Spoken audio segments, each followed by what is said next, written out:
is that the same Rinskoff family that has the mortuary? They don't know. They're a little bit vague.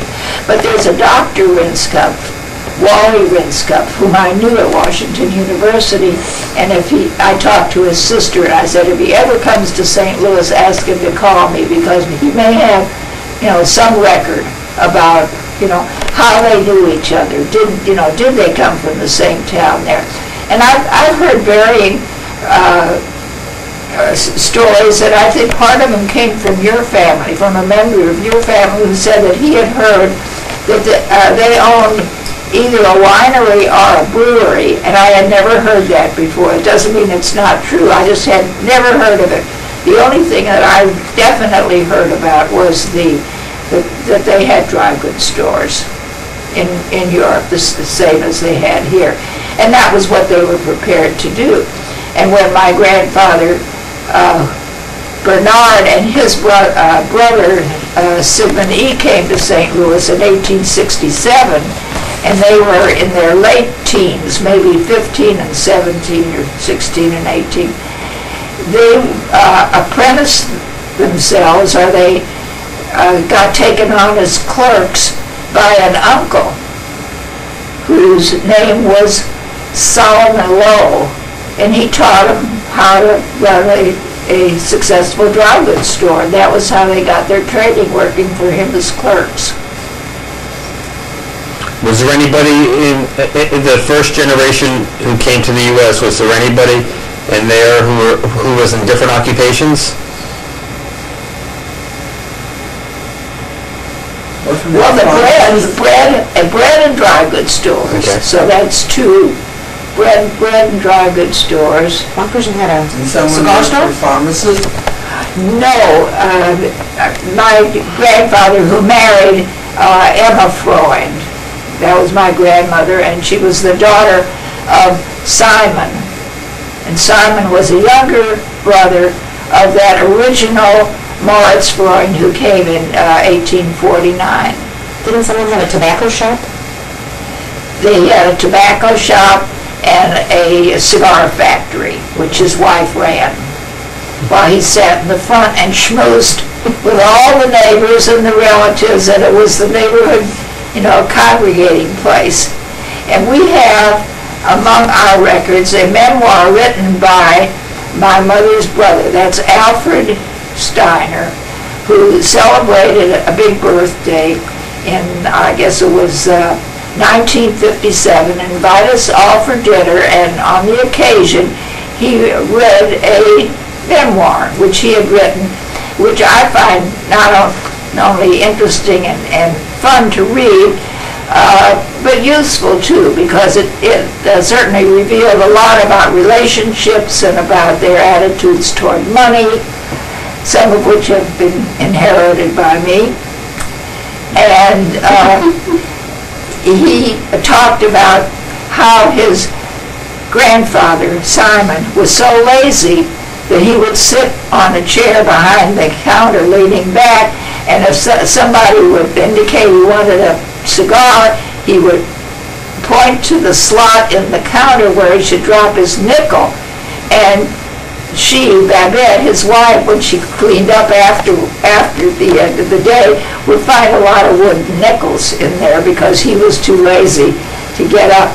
One of the other cute stories about that was that he had a very short temper, and while this was a regular meeting place for all of the friends, relatives, and neighbors, he had very strict rules. And if anybody said anything, I presume risque or something that didn't please him, something negative about somebody he liked maybe, he would go up and take the man's hat and throw it out in the middle of the street. And he was known for doing that. I think you ought to tell your personal story about the nickel. I believe it was a nickel. What about the molasses? The molasses. Oh, my kids grew up, I don't think that they ever had a bath if they didn't hear a story that was either about Grandma or about Uncle Steve or about somebody, but one that they especially liked was that my mother, of course, she grew up at 1608 South Broadway, which was where her grandfather, where her father had, her grandfather had the store, and great-grandfather had the store, and they lived there for a long time. At any rate, she was handed a jug and told to go to the corner, as he would say, it was like the local A&P. He would go down she would be sent to the store to get a jug of molasses, so she handed him the jug and told him she wanted molasses, and then the storekeeper would put out his hand and say, give me your nickel, and she would look him in the eye and look at the jug, and then she would point to the bottom of the jug of molasses, that was where the nickel was. You don't know whether he retrieved it or gave up to it. I don't know, maybe he gave it to her on credit and said, bring it back next time, but please wash it off. She also, it was her job in her father's store to stand in front of the store on Saturdays and guard the merchandise, because there were thieves even in those days.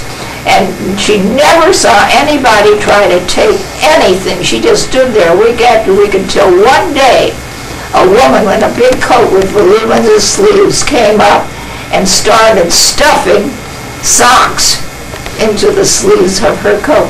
And she was terrified and didn't say a word and let her walk off with it, because she was afraid. I guess she was afraid she'd be beat up if she yelled or something. At any rate, when she told me that story, probably when she was bathing me, she said, I've never told that story to anyone until now. His brother ran away. Steve. Your son. Oh, that was a replay of a former incident. You mean one Steve mimicking another? I don't know, but Steve got as far as the Lafayette Theater. Your Steve. My Steve. What, your son Steve? My brother's Steve. And he had a nickel, so he went into the Lafayette Theater, and he probably saw The Perils of Paulina, or Paul White and the Black Secret, or something like that. When the picture was over and it was dark outside, he changed his mind and he came back home. And your son Steve also ran away, but he only got to King's Highway. And then he borrowed a nickel or something and called up and said, come get me. That was about as far as he got. I think that was about a guitar pick or something very important. Well, like that. He's still mad about that. We don't discuss guitar picks. Well, somebody else has to have other stories. Not fair for me to monopolize. Eddie, why don't you talk about how the family reunion happened? Who organized it? And How the what? the reunion. How about if you talk about how the reunion happened? No, I didn't organize it. That wasn't my role. I mean, my role in the '92 reunion you're talking about, my role was to do the computer stuff, to keep track of the names and the genealogy and dates and places and all that sort of stuff. I didn't do the research. Mother did the research on it. And who had the other other roles? Millard Cohen, he kept track of the living, and I kept track of the dead. However, Andy, you should tell him that you brought a computer to the meeting, and people would ask about their background, and you pull up their names, and you got printouts for them. That was kind of fun. So people could sit there at the approach to. But also the kids were so excited. That could be a real way of hooking kids into where they came from, where their families came from, and genealogy in general.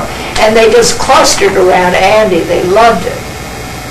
We'll have to remember to do that at the next reunion, to have maybe we can do a projection screen or a big TV or something like that, and let the